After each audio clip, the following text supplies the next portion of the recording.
There are moments in anime that no matter how old you are or how many times you've watched it, you will always get hyped because you know you're about to watch peak. Like when Goku reminded the world why he is the godfather to all these shonen MCs. Everyone got hyped when you saw Goku hit the electric slide on Kefla's beam. But let me not get ahead of myself, let's start at the beginning. Goku, after getting smoked by Jiren, gets pity energy from Frieza so he can still move around. And oh, how the tables have turned. He eventually gets spotted by Kefla and she immediately wants to start squabbling. Like, damn, give my guy a break. His health is already in the red. But you know Goku, Mr. Never Duck a Fade. He scraps with her for a good while, slowly gaining some of his stamina back until he starts getting hopped by both Kefla and Kale, which, like the GOAT he is, he's still hanging until Kale starts controlling that berserk mode that she got, and now my GOAT is getting cooked. Oh shit! They jumping me!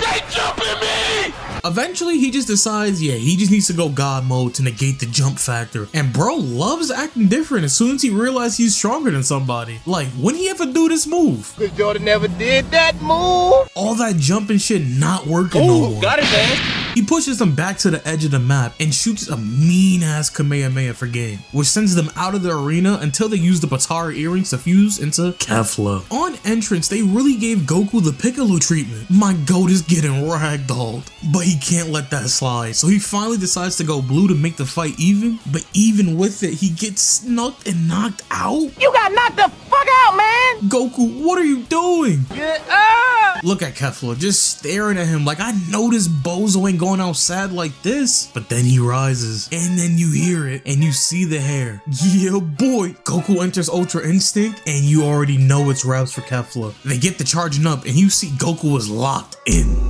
Kefla's applying some good pressure as well, but it ain't the same. Off the first interaction, Goku already got her stumbling, and then he starts busting a move and weaving everything. And no lie, Kefla's a demon, cause why is she going just for straight headshots? And the whole time, Vegeta's witnessing all of this, and he realizes that Ultra Instinct is what Whis was trying to explain to them all the way back in the Resurrection of F Saga. Bro isn't even sick, he just knows that if Goku did it, I can too. But back to the event, Goku jumps off and scales down this rock just to dig his feet into it and catch Kefla slipping and hits her with some new shit. But come to find out, all of his attacks are actually weak in this state, which got Kefla feeling confident. Like, I know y'all remember back when this episode was airing, everyone was making theories talking about, oh, there's an attack mode of Ultra Instinct. He's just inside the defensive mode. I know y'all remember that. But what Kefla fails to realize is that Goku isn't gonna let that comment slide casually. Bro speed blitz her and starts giving her them Gatling punches. Now she knows she played herself, and before her recovery time ends, this smoke demon is already on that. You was popping all that good shit a second ago, then you got kicked in your chest. She starts crashing out because she knows the jig is up. She starts throwing energy everywhere in hopes of hitting Goku, but come on, he's weaving all of it. And then he decides he needs to score it for game and starts charging up one of his meanest Kamehamehas. And because of the no flying restriction, he has to parkour around the debris to close the gap while still charging up his nuke. And as he's getting closer, she starts button mashing all her moves. Think that this is supposed to scare one of the greatest battle tacticians in the game. He gets close enough to where he has to jump and ascend up her platform. So when he jumps, Kefla charges up her ult and pops it immediately, thinking that Goku just sold the parlay. Cause obviously he can't dodge in midair,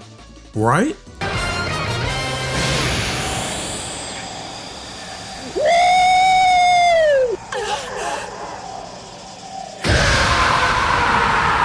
This shit means something to me, man. This moment right here might be one of Goku's coldest moments, if not number one. I want to say y'all don't understand how crazy this moment was when it aired, but nah, y'all were there. Everyone was talking about it. Like, Goku on low HP really cooked Kefla on the world stage. This moment was insane and is easily one of the most hyped anime moments of all time. Just like how this moment is one of the greatest reveals in anime. Yo, when I tell you I was stunned out of my mind when Reiner just casually dropped that he and Bertholdt are the Armor and Colossal Titan, like I was hearing and reading what they were saying, but nothing was computing until I saw Reiner's arm and Bertholdt start acting like a fiend talking about we're doing it now, we're doing it. I'll never forget this because the beginning of the episode is all about the revelation that Ymir is a Titan and Historia's real name, well, is Historia. She is honestly W-mans because this whole time she's trying to convince Hanji that Ymir is actually an ally to humanity. But on the other side of the map, Reiner is just going through it because at this point in the story, he has had 2 near-death experiences. Eren is trying to calm him down, but Reiner is still just thinking about how how his head almost got popped like a grape by Annie. And at this point, Eren and Armin are just very concerned, let's say. Bertholdt tries to keep Reiner from breaking, talking about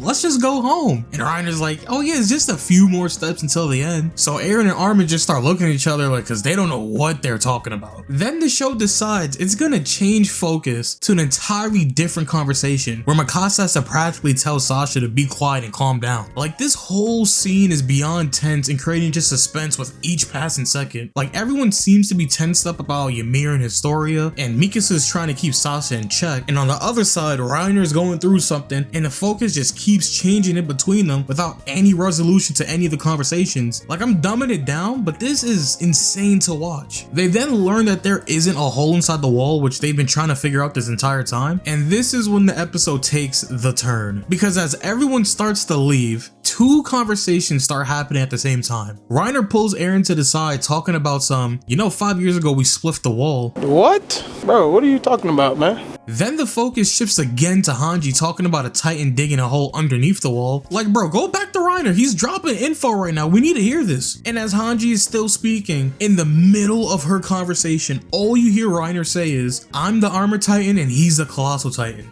Huh? How do you just drop this kind of information like this? It purposefully doesn't focus on this crazy ass reveal, which honestly makes it even better. Eren thinks Reiner is just tweaking because he has been for a while now, but bro just starts going hard talking about our primary goal was to ensure all of humanity was wiped out, and we won't boom the wall if you come with us right now. Mikasa is listening to this entire thing, and as Eren's D1 rider, she's already gripping her Thule. Reiner is trying to convince Eren to go back with him to his hometown, and Eren is just stuck cause we then see a flashback that they got information that Annie, Reiner, and Bertholdt came from the same area, so they were already suspicious of them, and all the dots pieced together when Armin realized that Reiner most likely told Annie where Eren was by writing into her hand when we thought he was just about to get squished. Eren continues to try and calm down Reiner, but then he rejects his offer. Then the music starts to change with the entire atmosphere. Eren's rejection just causes Reiner to start breaking from his guilt, and at this point Reiner just says the jig is up and shows Eren his arm is transforming, while Bertholdt is on go mode talking about we doing it right here, right now? Reiner says fuck it, we ball, but Mikasa's already on that and tries to split them before they can even transform. That don't work. They really start transforming, and this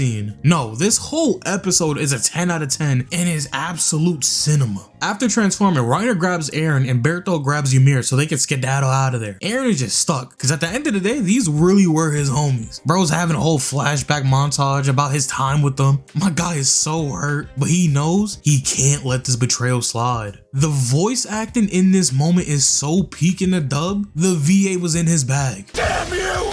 You traitors! Eren transforms and gets to squabbling with Reiner, and oh my god, Eren starts getting washed. Mikasa can't even pierce his armor, and every time Eren tries to hit him, his hands just explode, but he gains some IQ and activates his Sharingan. He starts going for Reiner's joints after copying moves that were performed on him by Annie. Oh yeah, Eren starts cooking Reiner to the point where he takes his whole arm off, but that's not stopping him, because he just charges at Eren, slamming him into the wall, but he presses triangle to reverse his next charge and turn it into a guillotine so he can rip his mouth off. While this is happening, Eren and everyone else fail to realize that Reiner did a battle cry that wasn't for reinforcements, it was for Bertholdt to jump off the top rope for an assist so they can get Eren out of his meat mech and then skedaddle the hell out of there, which works flawlessly. When I say this episode is cinema, that is not hyperbole, that is just reality. If I ever were to do a ranking of anime episodes, Attack on Titan episode 31 or season 2 episode 6 is for sure up there. But that's all, folks. This is probably gonna be part 1 of a very long series that we could start, cause let's be real, there are so many moments that I could speak about. We just gotta eventually get to them. And that's not to say that these are the top 3 moments, these are just the ones that are always in my mind whenever I think of the greatest anime moments. So let me know down below, what are your favorite anime moments and which one should I include inside the next part of this series? And just to let y'all know, I did have a third section inside this video which was about Mustang versus Envy, but YouTube and when Aniplex were having none of it, they immediately let me know they were gonna strike the channel. So I'm gonna hold on to that recording for now just to figure out what can I do with it for later. And one more thing, did you guys see that Dragon Ball Super's coming back? All I gotta say was I was never a doubter, always a believer. Y'all are about to witness true peak if you haven't read the manga yet, cause Moro might be my favorite arc. And with that said, I hope you guys could leave a like, subscribe, comment, ring the bell, all that good YouTube stuff. And on that note, I hope you guys have a great day.